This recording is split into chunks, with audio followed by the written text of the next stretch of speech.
Baik, teman-teman, jadi hari ini kita ada di reading ya, yaitu bagian pertama. Jadi di chapter 14 dan 15 nanti kita rangkap karena reading materinya sedikit. Dan sebenarnya di TOEFL ITP itu reading lah yang paling simple, teman-teman, untuk trik mengerjakannya ya. Cuman yang bikin dia nggak simple adalah vocabnya itu full, semuanya adalah vocab akademik. Jadi bacaan-bacaannya itu bacaan akademik seperti itu. Oke. Baik, mari kita langsung bahas di reading. Jadi di reading nanti teman-teman akan dikasih soal 50 ya atau 50 pertanyaan untuk mengerjakan dikasih 55 menit untuk mengerjakan 50 pertanyaan. Jadi anggap aja yang 5 menit itu teman-teman pakai untuk melingkari lembar jawaban. Kalau teman-teman ngambil tesnya itu yang offline atau yang datang ke lokasinya. Ya, jadi teman-teman hanya punya waktu satu soal itu 1 menit. Seperti itu. Nah, mungkin kalau teman-teman tidak tahu tips dan triksnya untuk reading ini 1 menit bakalan terlihat kurang ya, teman. Tapi kalau sudah tahu triknya 1 menit itu bakal terasa lama. Maksudnya ketika teman-teman sudah menemukan jawaban, sisanya waktu nanti pasti masih banyak seperti itu. Nah, untuk reading itu tipsnya teman-teman jangan membaca teksnya dulu. Ya, walaupun nanti ketika teman-teman tes, entah itu online, entah itu offline, di lembar soal itu pasti teman-teman dihadapkan dengan teksnya dulu. Langsung di skip aja, langsung baca soalnya dulu, ya, teman-teman. Jadi tips di reading itu mengenali soal, kita nanti akan tahu apa yang harus kita lakukan untuk mencari jawaban di teks seperti itu. Kemudian sama ya dengan structure sama juga dengan listening. Jadi vocab itu yang paling penting. Entah itu di structure, di listening ataupun di reading. Jadi yang membantu teman-teman nanti di reading itu adalah vocab seperti itu.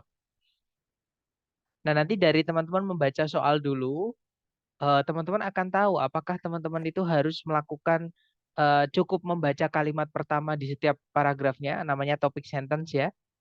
Atau teman-teman harus melakukan scan dan skim dulu atau membaca cepat karena informasi yang ditanyakan di soal dia menggerombol di satu titik di dalam teks.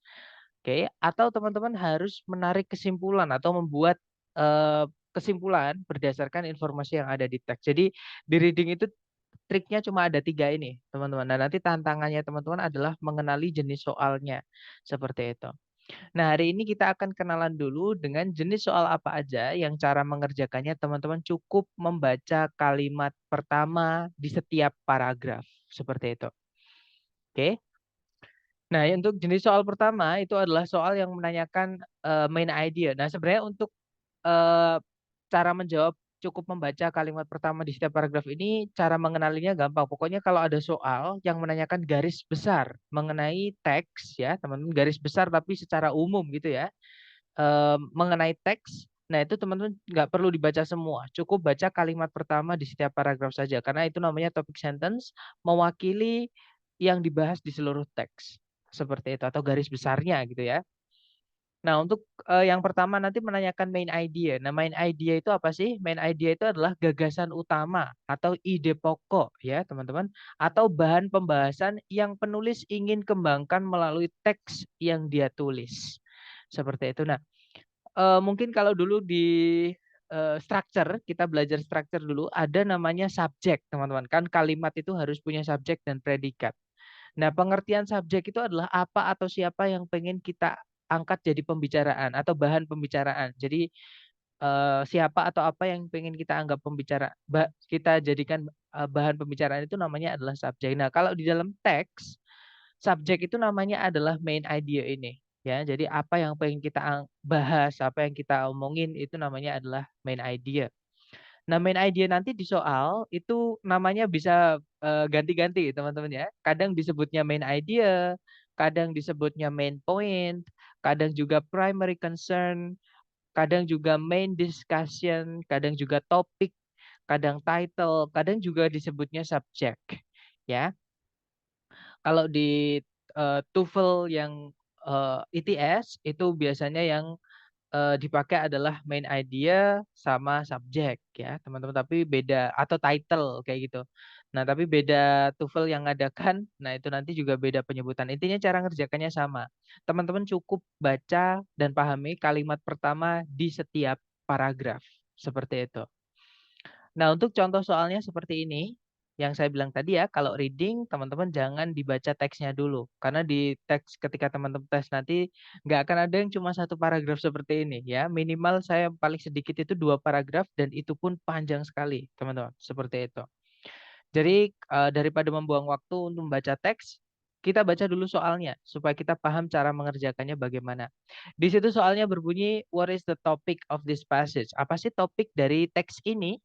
Nah, yang ditanyakan topik, berarti kita baca kalimat pertama di setiap paragraf ya.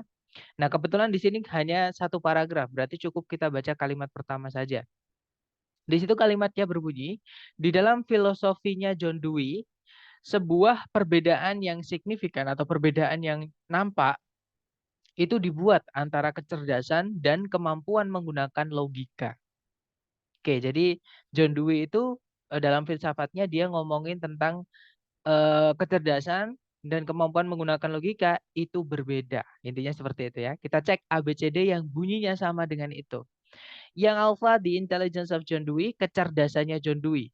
Bukan ya, teks ini bukan ngomongin kecerdasannya John Dewey, tapi ngomongin kalau John Dewey itu membedakan antara kecerdasan dan kemampuan menggunakan logika pada semua orang, bukan cuma padanya dia sendiri seperti itu.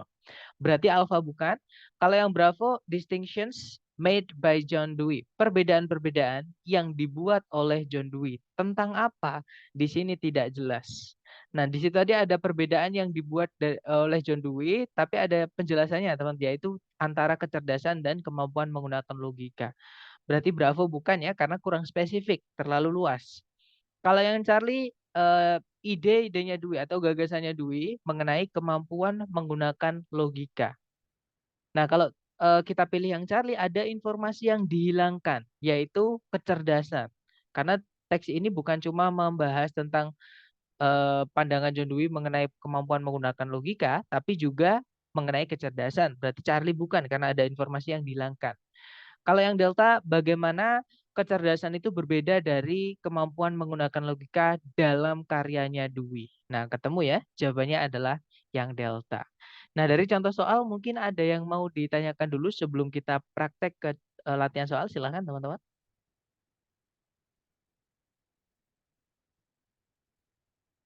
Nggak ada ya, atau nanti ketika teman-teman ada pertanyaan langsung unmute saja. Oke, kalau gitu kita lanjut ke contoh latihan soal. Seperti biasa, teman-teman coba dulu jangan takut salah, sepemahaman teman-teman. Waktunya di reading waktunya satu soal 1 menit, karena ada dua soal berarti teman-teman punya waktu 2 menit. Silahkan teman-teman.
Oke, teman-teman, 2 menit sudah habis.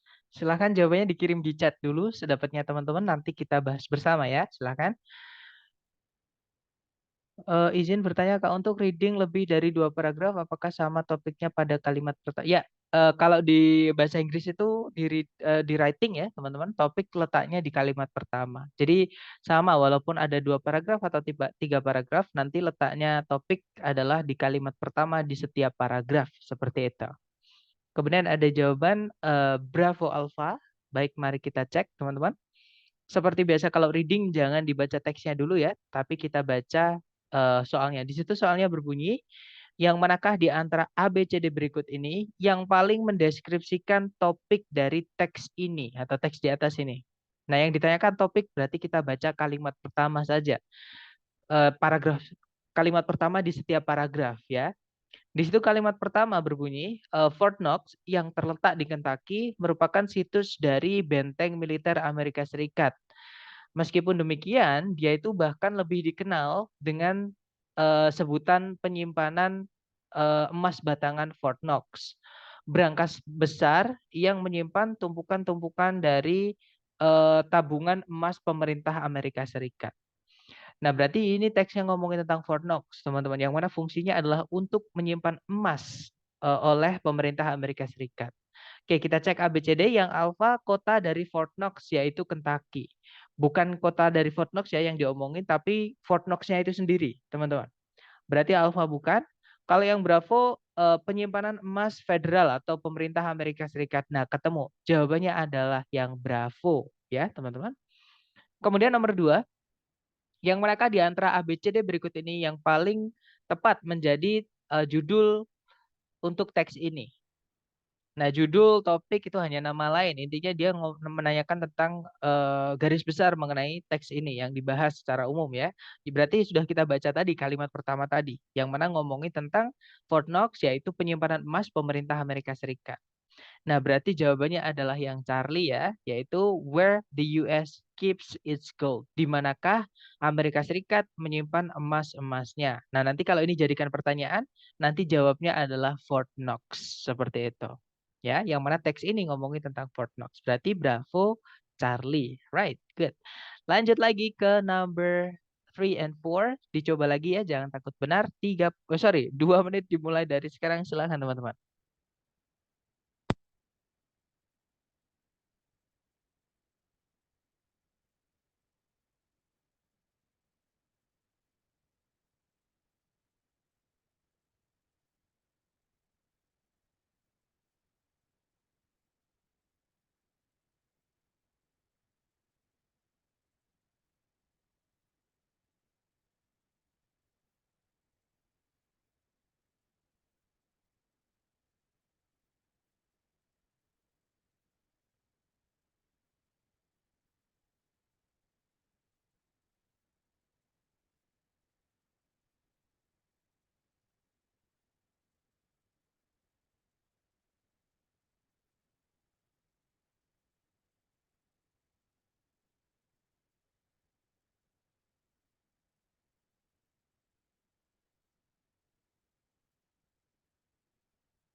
Oke, teman-teman, 2 menit sudah habis. Silahkan jawabannya teman-teman dikirim dulu di chat sedapatnya dulu, kemudian nanti kita bahas bersama ya. Silahkan. Baik, ada jawaban Bravo Alpha dan semuanya menjawab Bravo Alpha. Mari kita cek ya, teman-teman. Di situ nomor 3 pertanyaannya adalah, yang manakah di antara berikut ini yang paling menyatakan subjek dari teks ini? Nah, subjek cuma nama lain dari main idea ya. Cara mengerjakannya sama, kita baca kalimat pertama di setiap paragraf. Nah, kalimat pertama berbunyi, salah satu karakteristik penanda jenis-jenis mineral adalah tingkat kekerasan relatif mereka yang bisa ditentukan dengan cara menggoreskan satu jenis mineral dengan jenis yang lain. Oke, berarti ngomongin tentang bagaimana sih caranya kita menandai atau menentukan jenis mineral ya, yaitu dengan cara menggoreskan tadi. Kita cek yang alpha, the hardness of diamonds, tingkat kekerasan dari berlian. Nah, bukan ya, bukan cuma ngomongin tentang berlian, tapi ngomongin seluruh mineral karena di sini yang disebutkan bukan cuma berlian, teman-teman. Ada juga talc, ada juga quartz atau kuarsa, ada feldspar juga. Ya, jadi ada jenis-jenis mineral, tapi bukan cuma diamond. Kalau kita pilih yang alpha, seolah-olah teks ini hanya ngomongin diamonds. Berarti alpha bukan. Kalau yang bravo, menentukan jenis-jenis mineral dengan cara uji gores. Nah, ketemu ya, jawabannya adalah yang bravo. Kalau yang nomor 4, gagasan utama dari teks ini adalah bahwa, nah sama berarti yang sudah kita baca di kalimat pertama tadi, yaitu ngomongin tentang caranya menentukan jenis mineral adalah dengan cara menggoreskannya ke jenis mineral yang lain. Kalau yang alfa, tingkat kekerasan dari sebuah mineral itu bisa ditentukan dari atau oleh kemampuannya untuk meninggalkan goresan atau tanda di mineral-mineral yang lain. Nah, ketemu ya, teman-teman, jawabannya adalah yang alfa. Seperti itu. Kalau yang Bravo hanya ngomongin tentang diamonds, bukan ya, karena yang diomongin bukan cuma diamond. Kalau yang Charlie di situ mineral yang lebih lunak itu tidak bisa digores oleh mineral yang lebih keras. Nah, bukan itu ya, teman-teman. Intinya itu disebutkan di kalimat kedua, teman-teman. Jadi itu kebalikannya. Kalimat kedua itu disebutkan kalau mineral yang lebih keras itu tidak bisa digores oleh yang lebih lunak. Nah, kalau yang Charlie kebalikannya, yang lebih lunak tidak bisa digores oleh yang lebih keras. Berarti Charlie bukan. Kalau yang Delta sama kayak yang Bravo tadi, dia hanya ngomongin salah satu mineral saja. Sedangkan di teks itu ngomongin keseluruhan mineral. Berarti Delta bukan. Ya, jawabannya yang Alpha. Nice. Lanjut ke number 3 ya, dicoba dulu. Satu soal berarti waktunya 1 menit, teman-teman. Dicoba dulu, dimulai dari sekarang, silahkan.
Oke, 1 menit sudah habis dan saya lihat ada 3 jawaban, yaitu alfa. Semuanya menjawab alfa. Mari kita cek bersama, teman-teman. Nah, kalau paragrafnya ada 3 seperti ini, teman-teman tidak bisa hanya baca kalimat pertama saja ya, tapi harus baca kalimat pertama di setiap paragraf. Yang saya bilang tadi, topik sentence itu tempatnya di kalimat pertama di setiap paragraf, teman-teman. Mari kita cek bersama. Di situ pertanyaannya adalah yang manakah di antara berikut ini yang menyatakan gagasan utama dari teks ini, ya. Berarti kita baca kalimat pertama di setiap paragraf. Karena di sini ada 4 paragraf, teman-teman. Nah, kalimat pertama paragraf 1 berbunyi, vaksin itu dibuat atau dipersiapkan dari virus-virus atau bakteri-bakteri berbahaya atau merugikan dan diberikan kepada pasien untuk memberikan atau menyediakan kekebalan terhadap penyakit tertentu. Kemudian paragraf kedua, kelas vaksin yang paling dasar sebenarnya mengandung atau itu mengandung mikroorganisme yang menyebabkan penyakitnya atau penyebab penyakit yang telah dibunuh menggunakan larutan yang mengandung formaldehyde. Oke, itu ngomongin tentang kelas vaksin. Kemudian yang kedua, tipe vaksin yang kedua itu mengandung racun yang dihasilkan oleh mikroorganismenya, bukan mikroorganismenya itu sendiri. Maksudnya tidak ada mikroorganismenya vaksin yang kedua ini, hanya mengandung racunnya saja. Seperti itu. Kemudian yang terakhir, tipe vaksin yang terakhir itu mengandung mikroorganisme yang masih hidup yang telah dilemahkan atau dibuat tidak berbahaya bagi tubuh, seperti itu. Nah, berarti ini ngomongin bagaimana vaksin itu dibuat, ya, teman-teman. Jenis vaksin berdasarkan bagaimana dia dibuat. Tadi kan di kalimat pertama atas sendiri ada tuh, vaksin itu dipersiapkan dari virus-virus dan bakteri yang berbahaya.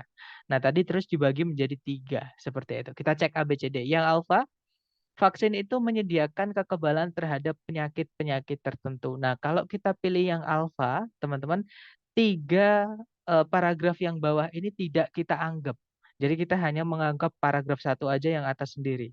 Ya, karena paragraf yang 2, paragraf 3, dan paragraf 4 itu bukan ngomongin tentang kekebalan terhadap penyakit-penyakit tertentu, tapi bagaimana vaksin itu dibuat atau disiapkan, seperti itu. Berarti alfa bukan, teman-teman. Kalau yang bravo, vaksin itu mengandung mikroorganisme penyebab penyakit.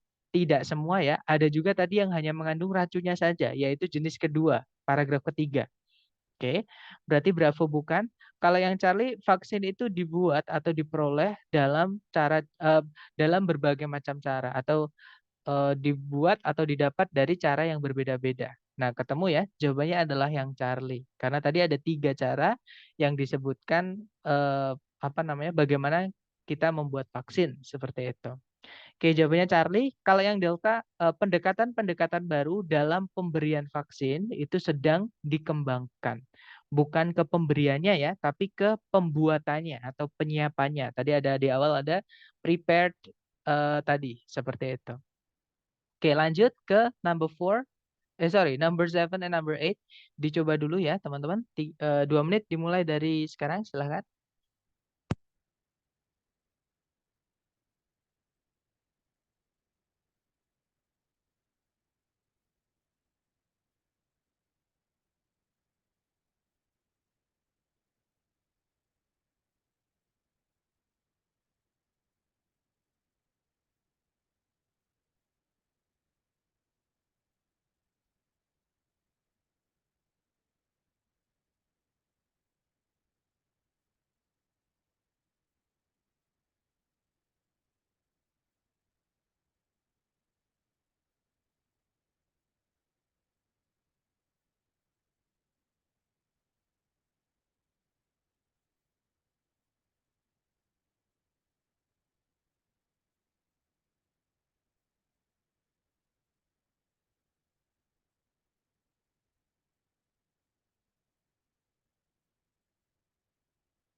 Oke, teman-teman, 2 menit sudah habis. Silahkan jawabannya dikirim di chat dan ada jawaban Delta Alpha. Mari kita cek ya. Di situ nomor 7 pertanyaannya adalah topik dari teks ini bisa dideskripsikan sebagai, nah topik berarti kita baca kalimat pertama di setiap paragraf ya. Paragraf pertama, sebuah hoax tidak seperti kesalahan murni gitu ya, merupakan sebuah rencana yang sengaja dibuat untuk menyajikan sebuah kebohongan seolah-olah atau sebagai kenyataan. Kemudian paragraf kedua, sebuah hoaks ilmiah yang terkenal terjadi di tahun 1912 ketika Charles Dawson itu mengaku telah menemukan tengkorak kepala manusia dan tulang rahang di Piltdown Common di Inggris bagian selatan. Memerlukan lebih dari 40 tahun supaya hoaks tersebut supaya terungkap atau untuk terungkap. Nah, intinya yang diulang-ulang tadi adalah kata hoax. Berarti ini ngomongin tentang hoax ya, teman-teman. Kita cek ABCD. Nah, di ABCD, kalau teman-teman perhatikan nomor 7 ya, yang menyebutkan kata hoax itu cuma satu, yaitu pilihan delta. Ya sudah, berarti jawabannya delta. Seperti itu. Jadi reading itu sebenarnya enak-enak gimana gitu ya, teman-teman. Kalau udah terbiasa enak kok. Yang alpha itu Piltdown Man. Ini bukan ngomongin tentang Piltdown Man ya, tapi ngomongin tentang hoax. Piltdown Man itu mungkin dibahas di paragraf kedua, karena itu ada kata Piltdown Common itu ya.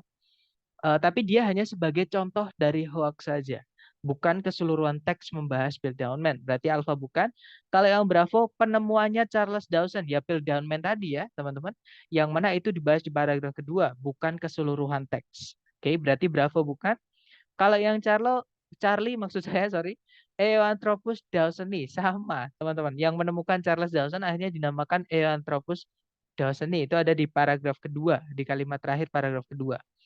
Intinya bukan itu, tapi ngomongin tentang hoax ya. Itu hanya sebagai contoh saja. Nah, jawabannya adalah yang delta, sebuah definisi dan contoh dari hoax. Oke, nice.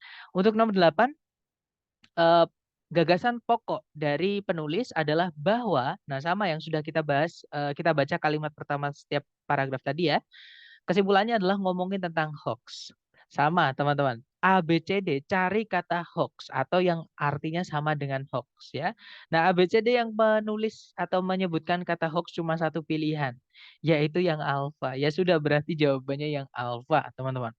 Berbagai jenis hoax itu telah dilakukan. Perpetrate itu sama kayak commit.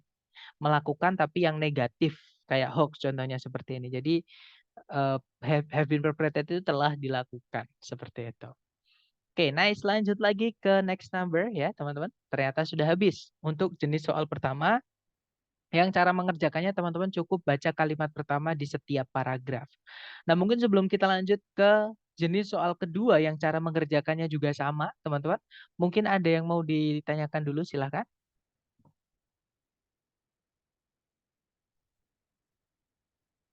Gak ada ya? Atau nanti kalau teman-teman ada pertanyaan langsung unmute saja, oke? Oke, kita lanjut ke jenis soal kedua yang cara mengerjakannya teman-teman juga cukup membaca kalimat pertama di setiap paragraf. Namanya adalah idea organization atau bagaimana penulis itu mengembangkan ide di dalam teks yang dia tulis.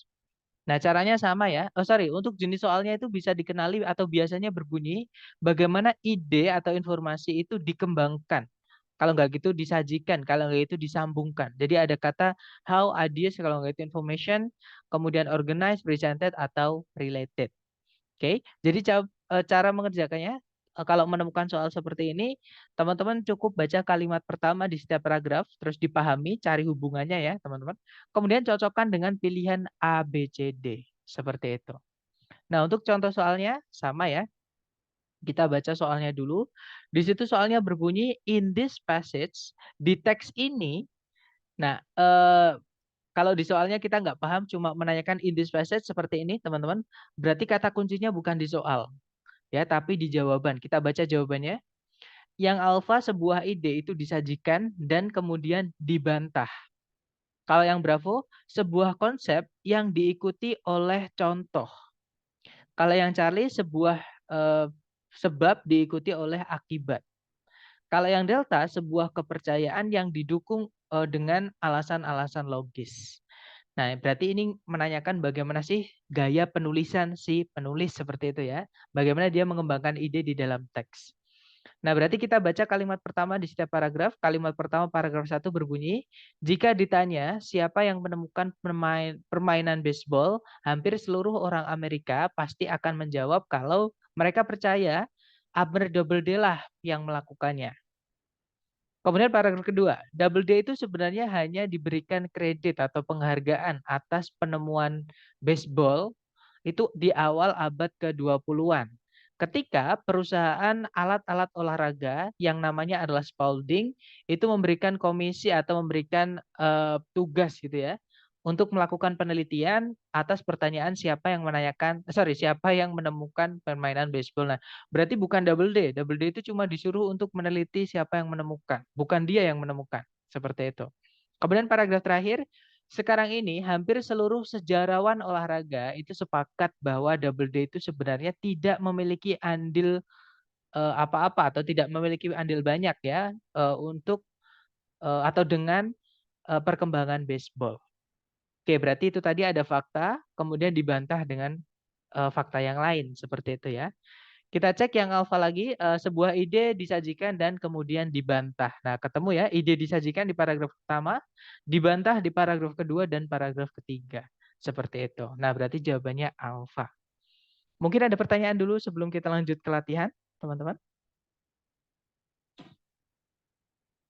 Nggak ada ya? Atau nanti kalau ada langsung unmute saja. Kita lanjut ke latihan soal. Di sini ada satu soal, berarti 1 menit waktunya. Dimulai dari sekarang, silahkan teman-teman.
Oke, 1 menit sudah habis.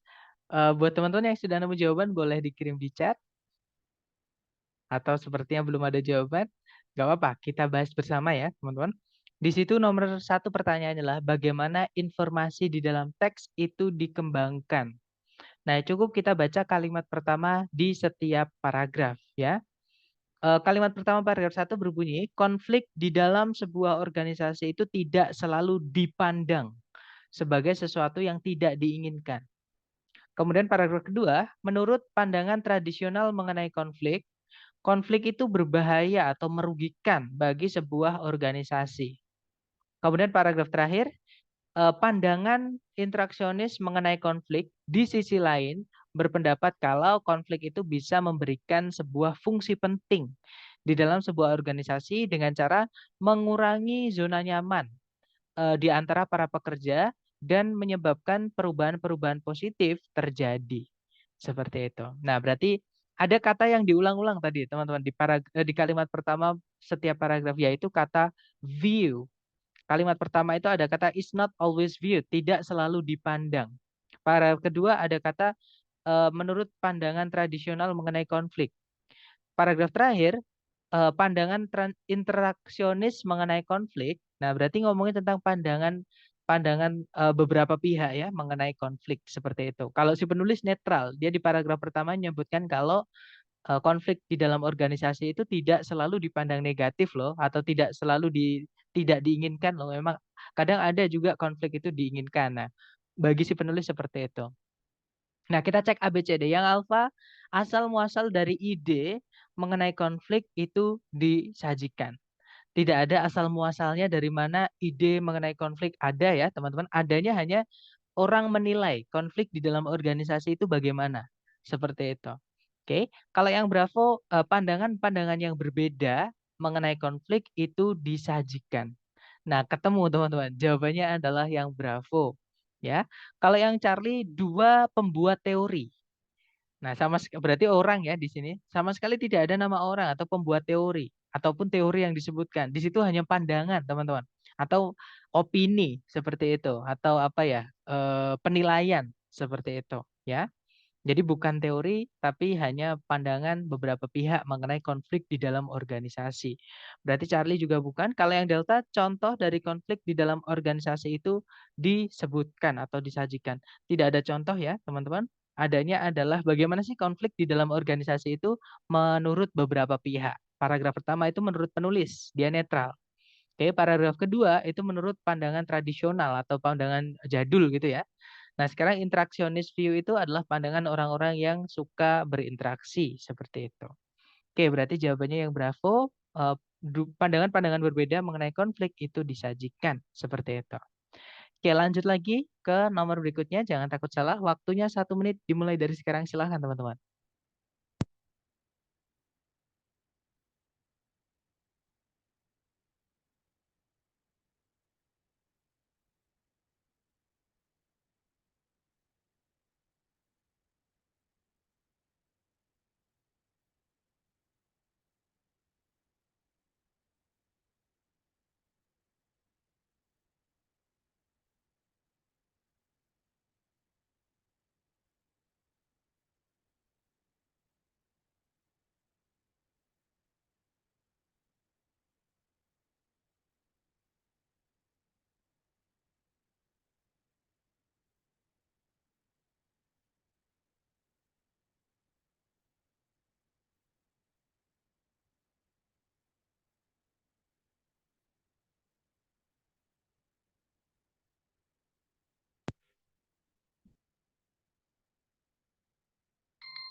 Oke, 1 menit sudah habis. Yang sudah nemu jawaban boleh dikirim di chat, teman-teman.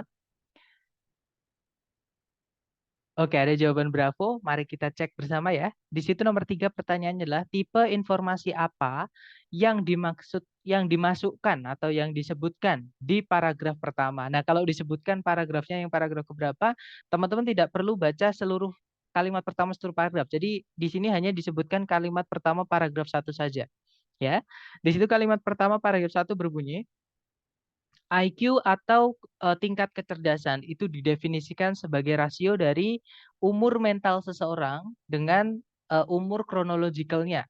Dengan rasionya itu dikalikan 100 untuk menghilangkan koma atau desimalnya seperti itu ya. Oke, berarti di sini ngomongin tentang di situ ada kata is defined, didefinisikan sebagai. Berarti ini ngomongin tentang definisi ya. Berarti jawabannya adalah yang Bravo. Alright, good job teman-teman. Lanjut ke number 5. Dicoba lagi 1 menit dimulai dari sekarang. Silahkan teman-teman.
Baik, 1 menit sudah habis. Yang sudah nemu jawaban boleh dikirim di chat dulu, teman-teman.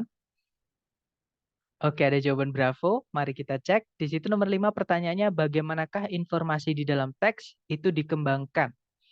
Nah, mari kita cek. Berarti kita baca kalimat pertama di setiap paragraf. Kalimat pertama paragraf 1 berbunyi, danau terbesar di bagian barat Amerika Serikat adalah Great Salt Lake, sebuah danau air asin di atas daratan atau di tengah-tengah pulau gitu ya, di bagian barat laut Utah. Tepat di sebelahnya ibu kota negara bagian Salt Lake City. Kemudian paragraf kedua, berarti ini tadi ngomongin tentang Great Salt Lake ya, teman-teman, dan letaknya di mana, seperti itu. Kemudian paragraf kedua, meskipun Great Salt Lake itu dialiri oleh aliran-aliran sungai air tawar, dia itu bahkan lebih asin dibandingkan samudra yang ada di dunia ini atau lautan yang ada di dunia ini. Oke, berarti ini keunikan dari Great Salt Lake. Kemudian yang paragraf terakhir, Great Salt Lake itu bisa berubah-ubah dari ukuran aslinya secara drastis gitu ya, yaitu 1.700 mil persegi, bergantung pada kondisi cuaca yang berkepanjangan. Nah, ini juga ngomongin tentang fitur uniknya dari Great Salt Lake. Jadi yang pertama itu dia asin, lebih asin daripada lautan. Yang kedua, dia itu ukurannya bisa berubah-ubah tergantung musim yang berkepanjangan seperti itu. Oke, berarti ini ngomongin tentang keunikan dari Great Salt Lake ya. Kita cek ABCD. Yang alpha, two unusual characteristics of Great Salt Lake are discussed. Dua karakteristik yang tidak umum atau yang tidak biasa dari Danau Great Salt Lake itu disebutkan atau dibahas. Nah, ketemu ya teman-teman, jawabannya adalah yang alfa. Tadi dibahas yaitu keunikannya itu dia lebih asin dibandingkan lautan. Kemudian yang kedua, ukurannya dia bisa berubah-ubah secara drastis seperti itu, bergantung pada apa namanya musim yang berkepanjangan. Kalau yang paragraf satu itu mengenalkan, jadi teks ini tuh ngomongin tentang Great Salt Lake. Nah, tentang apanya? Nah, itu di paragraf kedua dan paragraf tiga, yaitu dua karakteristik uniknya atau yang tidak biasa. Seperti itu. Kalau yang Bravo, teori-teori yang berbeda mengenai Great Salt Lake, sorry, mengenai garam dari Great Salt Lake itu disajikan. Nah, garam itu hanya dibahas di paragraf 2, teman-teman, yang ngomongin tentang kalau dia itu lebih asing dibandingkan lautan. Oke. Nah, kalau kita pilih yang Bravo nanti paragraf 3 berarti nggak dianggap. Seperti itu. Berarti Bravo nggak bisa. Kalau yang Charlie, proses bagaimana Great Salt Lake itu mendapatkan garamnya disebutkan. Sama. Garam ini disebutkan di paragraf kedua saja, teman-teman. Paragraf 1 dan paragraf 3 tidak ngomongin tentang garam. Ya, Charlie nggak bisa. Kalau yang Delta, alasan-alasan logis mengenai variasi dari atau dalam ukuran Great Salt Lake diberikan. Ini hanya ngomongin tentang paragraf 3 ya. Kalau kita pilih yang delta nanti paragraf 1 dan paragraf 2 seolah-olah tidak dianggap. Yang mana nggak boleh, teman-teman. Oke, berarti jawabannya yang alfa. Oke, kita lanjut lagi ke nomor berikutnya ya. Ternyata sudah habis untuk jenis soal yang cara mengerjakannya. Soal kedua yang cara mengerjakan, teman-teman cukup membaca kalimat pertama di setiap paragraf. Sebelum kita lanjut ke contoh soal terakhir atau jenis soal terakhir yang cara mengerjakannya adalah cukup membaca kalimat pertama di setiap paragraf. Mungkin ada yang mau ditanyakan dulu, teman-teman, silahkan. Nggak ada ya? Baik, kalau nggak ada, sekarang kita langsung lanjut. Sorry. Oke, lanjut ya. Sekarang kita lanjut ke jenis soal terakhir yang cara mengerjakannya teman-teman juga sama. Cukup membaca kalimat pertama di setiap paragraf, yaitu pertanyaan mengenai tone, purpose, sama course. Nah, tone itu artinya adalah emosi atau suasana hati atau nuansa yang penulis tuangkan atau penulis masukkan di dalam teks. Nah, caranya mengetahui gimana? Nah, nanti biasanya kita bisa tahu suasananya hati penulis itu dari vocab-vocab yang dia pakai, teman-teman. Apakah si penulis itu menyebutkan, misalnya nih, menakutkan, misalnya juga mengkhawatirkan, misalnya juga mengasihkan. Nah, kayak gitu-gitu berarti penulis kan memasukkan emosinya dia ke dalam teks. Tapi kalau teman-teman tidak menemukannya di kalimat pertama di setiap paragraf, berarti penulis ini netral. Dia tidak tone-nya dia itu datar atau netral, teman-teman. Oke, dia tidak memasukkan emosi ke dalam teks seperti itu. Berarti penulis hanya pengen mengedukasi atau memberi informasi saja kepada pembaca. Oke. Kemudian purpose itu adalah maksud penulis. Kira-kira penulis ini kenapa menulis teks ini? Apakah supaya penulis itu, sorry, apakah supaya pembaca itu ingin membeli produknya atau ingin melakukan yang dia ajak di teks misalnya, atau supaya penulis ini hati-hati atau gimana? Nah, seperti itu ya. Kemudian yang sorry, cara mengenali purpose itu juga sama, teman-teman. Dari mengenali main idea atau gagasan utama atau topik sentences-nya tadi, ya, yang kalimat pertama di setiap paragraf, kita nanti bisa sambungkan dengan pilihan A, B, C, D. Seperti itu. Kemudian yang terakhir course atau bidang keilmuan apa. Jadi misalnya topik yang penulis bahas ini kalau dimasukkan di kelas kuliahan atau di kampus, ini nanti masuknya di mata kuliah apa atau di bidang keilmuan apa? Apakah geografi ataukah biologi, apakah dia kimia atau fisika dan seterusnya. Ya. Nah, cara mengetahuinya gampang. Dari ketika teman-teman membaca kalimat pertama di setiap paragraf, nanti akan ketahuan dari vocab-vocab yang dipakai. Apakah itu mengenai hukum, apakah itu mengenai kesehatan dan seterusnya. Nah, nanti cara mengenali soal ini gampang, teman-teman. Pasti disebutkan. Kalau menanyakan tone ya pasti disebutkan. What is the tone? Apa sih tone dari teks ini misalnya? Atau in what course? Di mata kuliah apa? Kemungkinan teks ini akan diberikan atau disuruh membaca seperti itu. Atau kalau menanyakan course, atau kalau menanyakan purpose, maksud si penulis ya, the author's purpose atau maksud penulis adalah bahwa misalnya seperti itu. Nah, caranya menjaganya itu tadi, teman-teman. Kalau tone, teman-teman cari penulis itu menyebutkan emosinya nggak? Atau ada vocab-vocab yang menunjukkan ekspresi nggak? Atau sifat nggak di dalam kalimat pertama di setiap paragraf. Kalau nggak ada, berarti penulis hanya netral. Ya, kalau ada, berarti teman-teman cari sinonim dari vocab yang dimasukkan tadi. Misalkan penulis marah, cari di ABCD yang artinya sama dengan marah, seperti itu. Oke?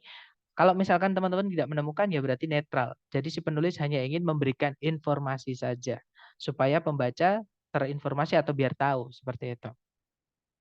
Kalau purpose ya teman-teman pahami kalimat pertama di setiap paragraf, kemudian hubungkan atau cocokkan dengan pilihan A, B, C, D. Seperti itu. Dan kalau course itu tadi dari vocab-vocab yang dipakai di kalimat pertama teman-teman sudah bisa langsung menarik kesimpulan atau mencari di pilihan A, B, C, D itu masuknya di yang mana. Seperti itu. Nah, untuk contoh soalnya seperti ini, teman-teman. Caranya sama kalau reading kita baca soalnya dulu ya.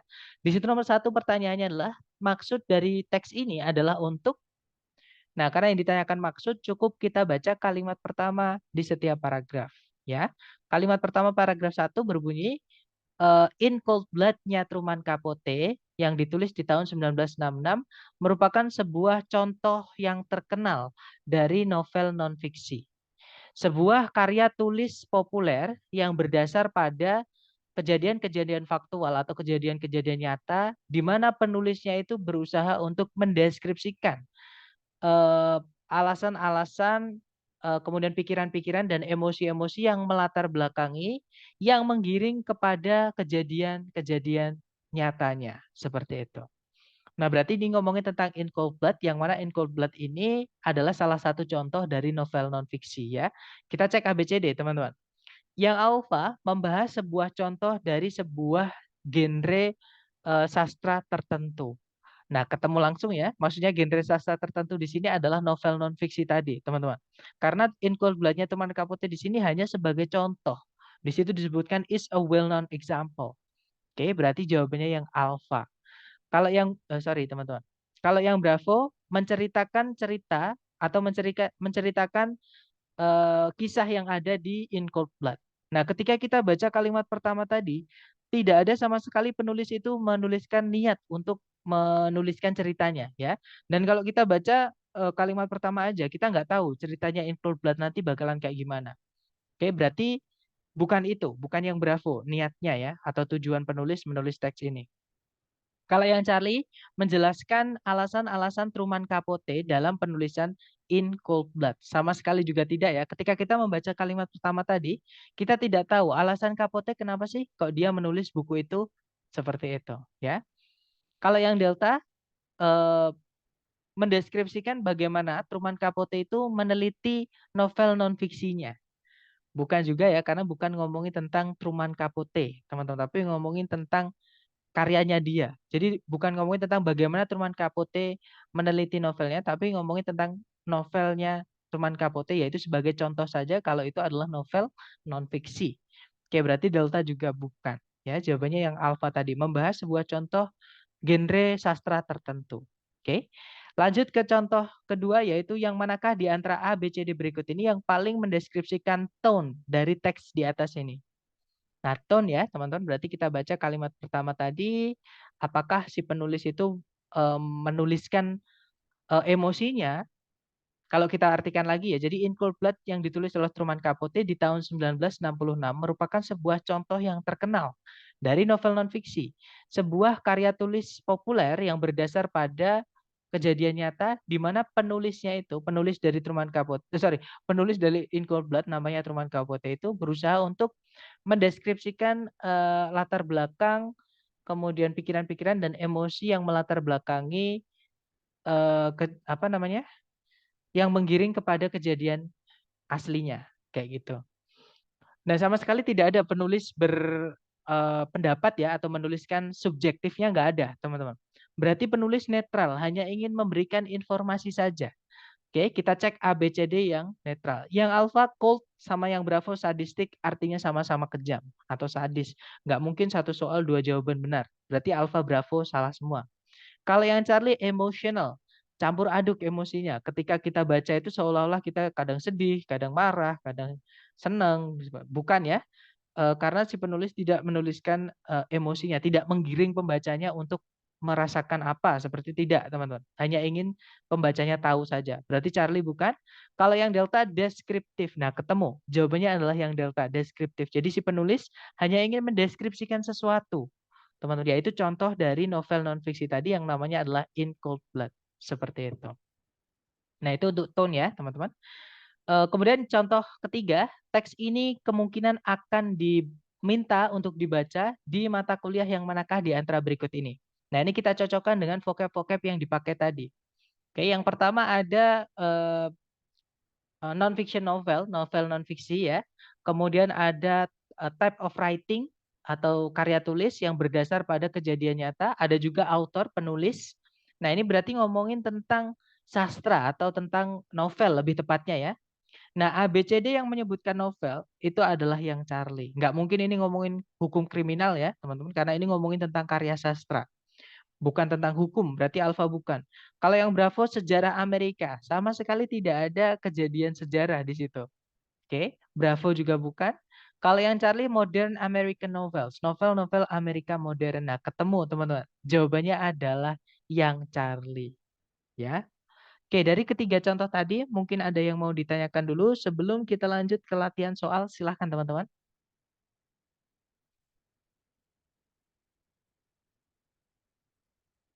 Nggak ada ya? Kalau nggak ada dicoba dulu. Di sini ada tiga soal, jangan takut salah. 3 menit dimulai dari sekarang. Silahkan teman-teman.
Oke, 3 menit sudah habis. Silahkan jawabannya dikirim di chat, teman-teman. Baik, ada jawaban Bravo, Bravo, Alpha. Mari kita cek. Di situ nomor 4 pertanyaannya adalah, yang manakah di antara ABC berikut ini yang paling mendeskripsikan maksud si penulis atau tujuan penulis di dalam teks ini? Nah, kita baca kalimat pertama di setiap paragraf. Kalimat pertama paragraf 1.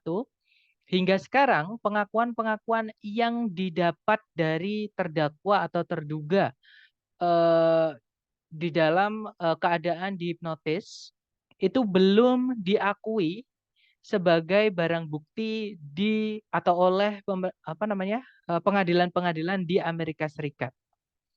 Kemudian paragraf terakhir, sebuah kasus sengketa lahan yang menyangkut pengakuan yang dibuat dari hipnotis itu dibawa langsung ke Pengadilan Tinggi Amerika Serikat. Nah, ini ngomongin contoh saja ya. Berarti intinya adalah ngomongin tadi pengakuan yang didapat dari hipnotis dalam ranah hukum ya, lebih tepatnya di Pengadilan Amerika Serikat. Mari kita cek ABCD. Yang alfa untuk menjelaskan detail dari sebuah kasus pengadilan tertentu. Bukan ya, teman-teman. Jadi bukan kasus, kalau kasus tadi hanya contoh saja. Intinya bukan di situ. Intinya adalah di pengakuan yang didapat dari hipnotis seperti itu dalam ranah hukum. Oke. Alfa bukan, kalau yang Bravo untuk mendemonstrasikan alasan kenapa pengakuan-pengakuan yang dibuat di bawah pengaruh hipnotis itu tidak bisa dipercaya. Nah, hati-hati teman-teman, yang Bravo ini adalah jebakan. Kenapa saya bilang jebakan? Kalau kita pilih yang Bravo seolah-olah semua pengakuan yang dibuat dari hipnotis, entah itu di pengadilan atau tidak di pengadilan atau di luar gitu ya, seolah-olah salah semua. Oke, sedangkan di teks tadi ada cakupannya, ada scope-nya atau ada coverage-nya ya, yaitu hanya di ranah hukum saja. Oke, jadi ada batasannya ya. Kalau yang di luar hukum di sini tidak dijelaskan. Oke, kalau yang Bravo itu seolah-olah kita memukul rata semua pengakuan yang didapat dari hipnotis itu tidak bisa dipercaya. Bravo bukan ya, teman-teman. Kalau yang Charlie untuk mengklarifikasi peran dari pengadilan tinggi dalam tidak validkan pengakuan-pengakuan yang didapat dari orang yang dihipnotis. Nah, bukan menjelaskan tentang perannya pengadilan tinggi ya, tapi lebih ke bagaimana sih pengakuan itu kalau di dalam pengadilan, bagaimana sih pengakuan yang didapat dari hipnotis di dalam pengadilan itu? Apakah dia sudah dipakai, boleh nggak dipakai sebagai barang bukti atau tidak? Seperti itu. Jawabannya tadi tidak ya. Bukan ngomongin tentang apa peran dari pengadilan tinggi. Seperti itu. Berarti Charlie bukan.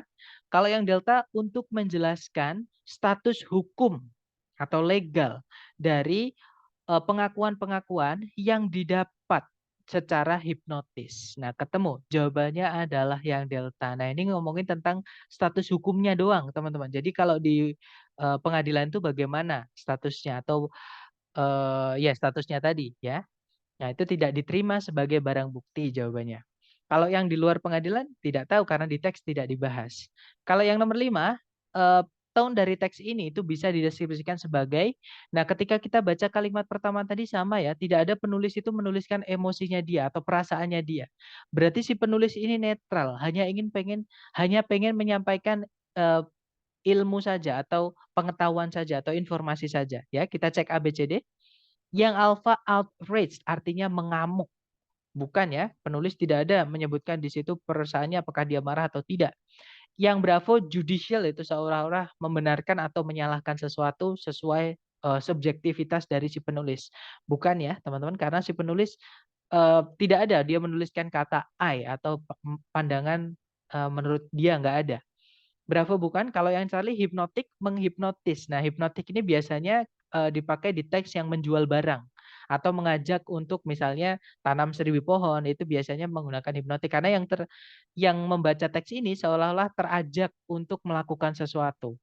Seperti itu namanya aja terhipnotis seperti itu ya atau terpengaruh. Bukan yang Charlie karena tidak ada ajakan, teman-teman. Hanya informasi saja.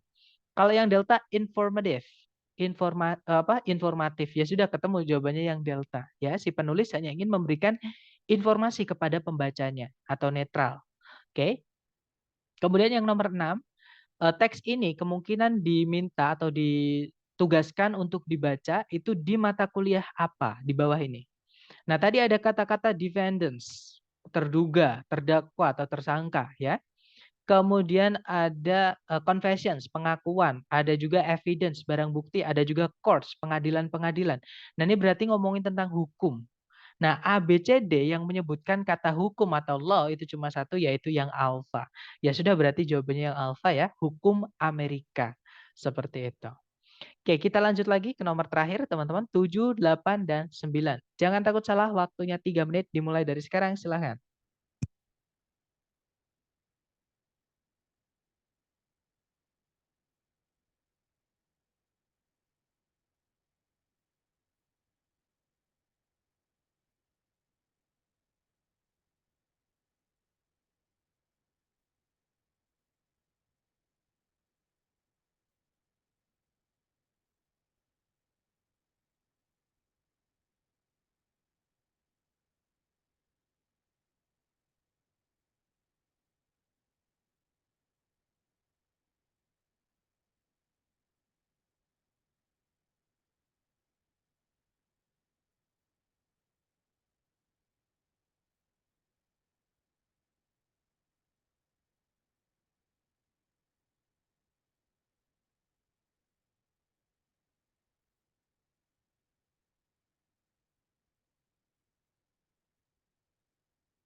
Oke, 3 menit sudah habis, teman-teman.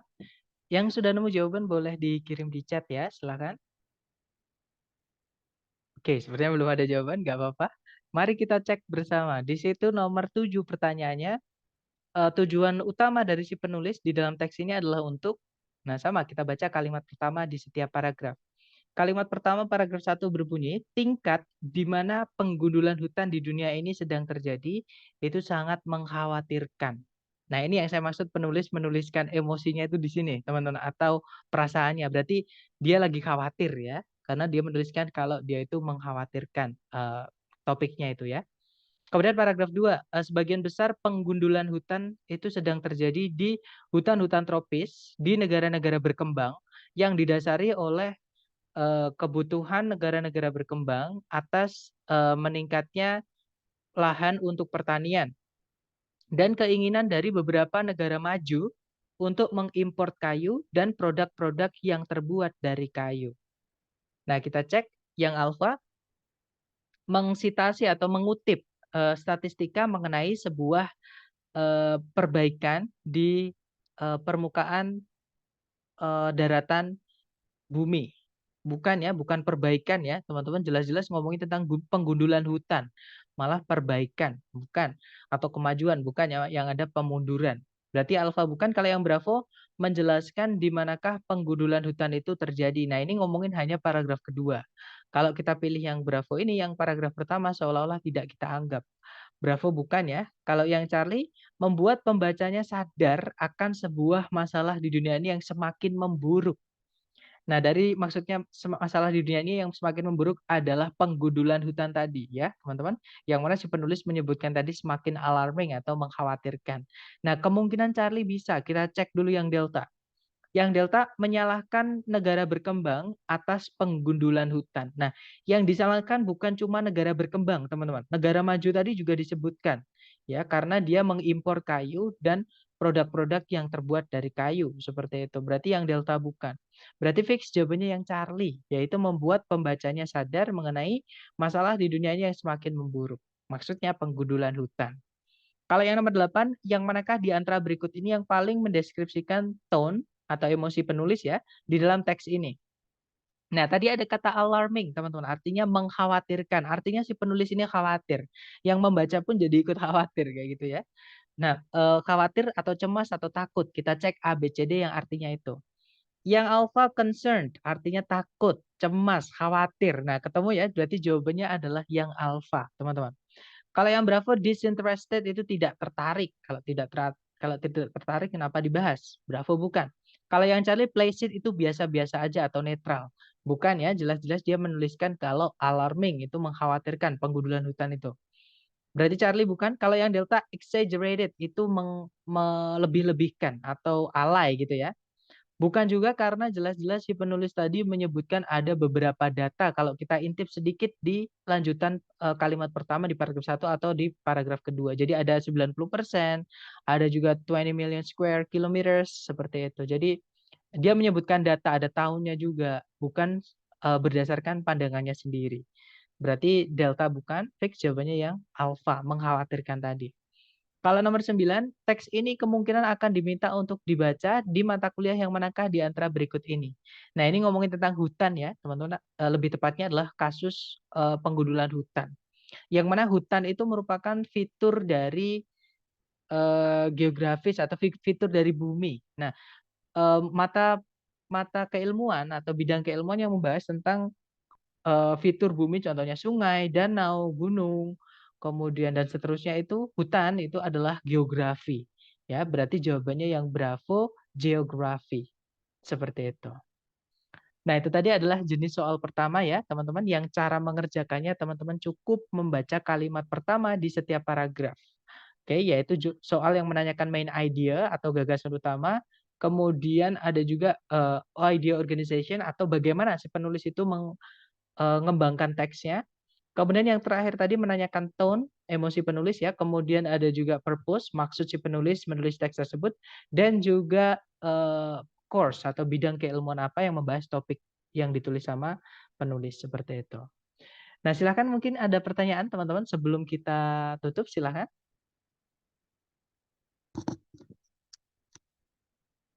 Nggak ada ya? Baik, thank you so much for having me today guys. See you next time. The last I say, Assalamualaikum warahmatullahi wabarakatuh.